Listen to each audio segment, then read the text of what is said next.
Bismillahirrahmanirrahim. Assalamualaikum warahmatullahi wabarakatuh. Alhamdulillah wassalatu wassalamu ala Rasulillah wa ala alihi wa ashabihi ajma'in, amma ba'd.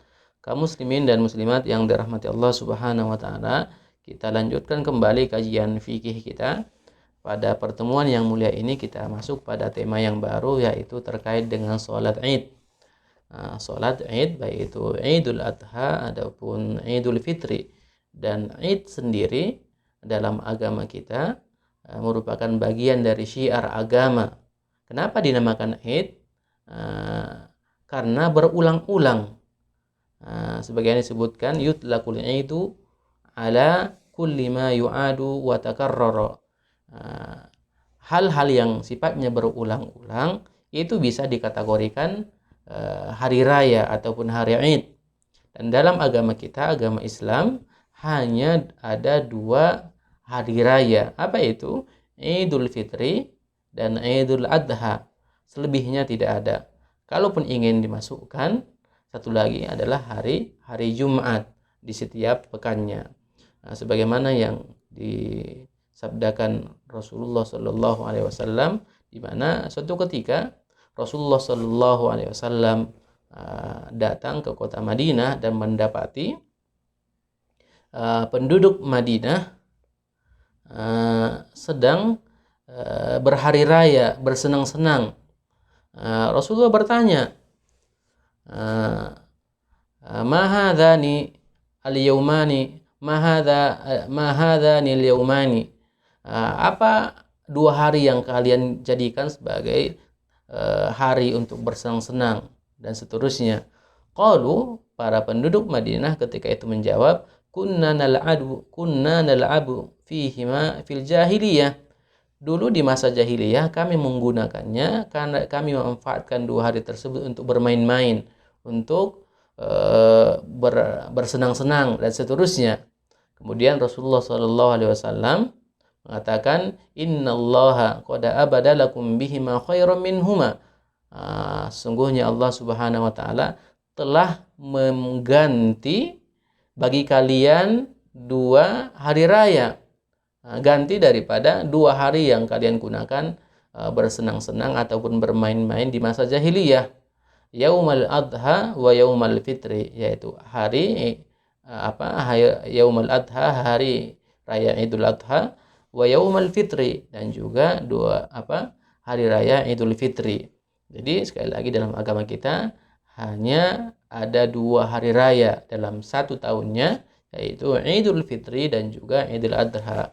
Dan di dalam ataupun pada hari raya Idul Fitri dan Idul Adha itu disyariatkan sholat yang disebut dengan sholat Id, dan hukumnya sunnah muakkadah. Bahkan sebagian ulama menyebutkan bahwasanya hukumnya fardu kifayah.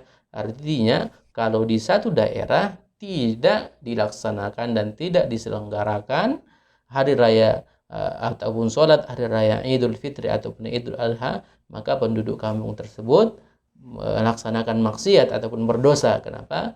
Karena tidak menunaikan dan tidak melaksanakan sholat hari raya. Bahkan dalam prakteknya Rasulullah Shallallahu Alaihi Wasallam menyuruh semua kaum muslim untuk keluar untuk menyemarakkan sholat ini. Bahkan wanita itu disuruh keluar. Tidak hanya wanita yang dalam kondisi suci, wanita yang sedang haid pun diperintahkan oleh Rasulullah Shallallahu Alaihi Wasallam untuk keluar untuk menyemarakkan. Karena sekali lagi bahwasanya Idul Adha dan juga sholat Idul Fitri merupakan bagian dari syiar agama kita. Rasulullah sallallahu dalam satu hadis diriwayatkan, anna Rasulullah sallallahu alaihi wasallam amaron nisaa ay yakhrujna li salatil Id. Di suatu ketika Rasulullah SAW menyuruh wanita-wanita untuk keluar melaksanakan sholat Id. Perintah ini tidak Rasulullah sampaikan ataupun pada sholat-sholat wajib. Rasulullah SAW tidak menyuruh kaum wanita untuk sholat di masjid, tapi juga tidak melarang. Tapi khusus dengan sholat Id, Rasulullah SAW justru menyuruh wanita-wanita untuk keluar dari rumahnya menuju lapangan untuk melaksanakan sholat Id. Hatta amarul khuyyadha wa zawatil khuduri ay yakhrujna yashhadna al-khaira wa da'watal muslimin.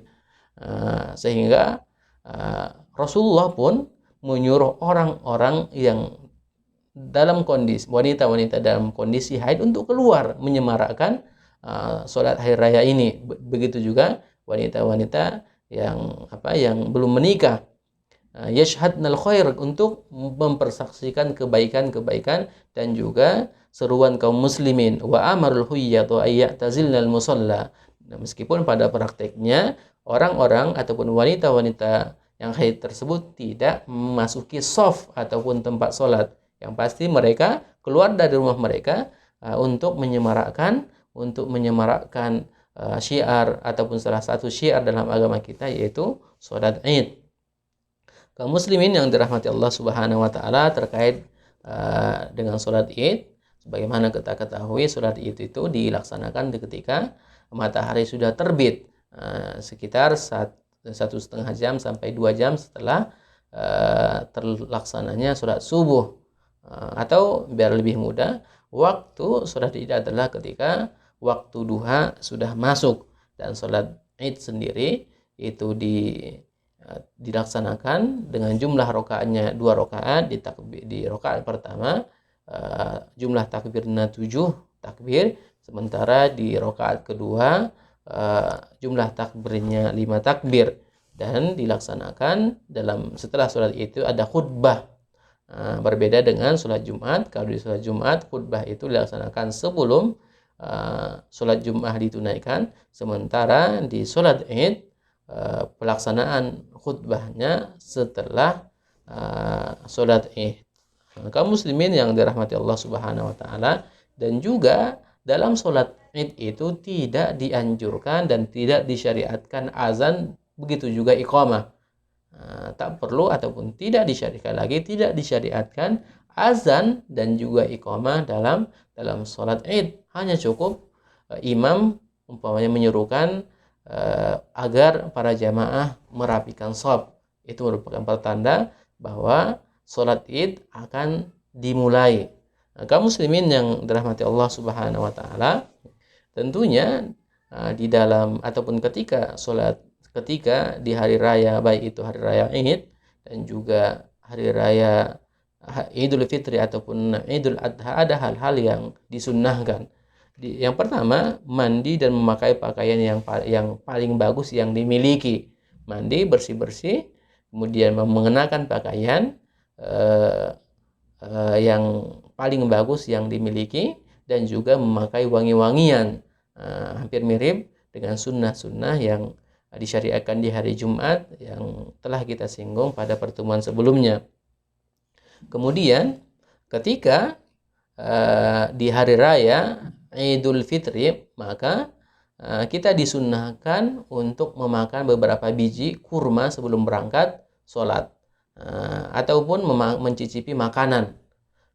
Berbeda dengan Idul Adha, kita justru disunnahkan makan ataupun mencicipi makanan setelah selesai pelaksanaan sholat Idul Adha, sebagaimana yang disabdakan oleh Rasulullah Sallallahu Alaihi Wasallam, ataupun yang dicontohkan oleh Rasulullah Sallallahu Alaihi Wasallam, bahwa Anas bercerita, kana Nabi Sallallahu Alaihi Wasallam la yaghdu yaumal fitri hatta ya'kula tamaratin wa ya'kulna witra.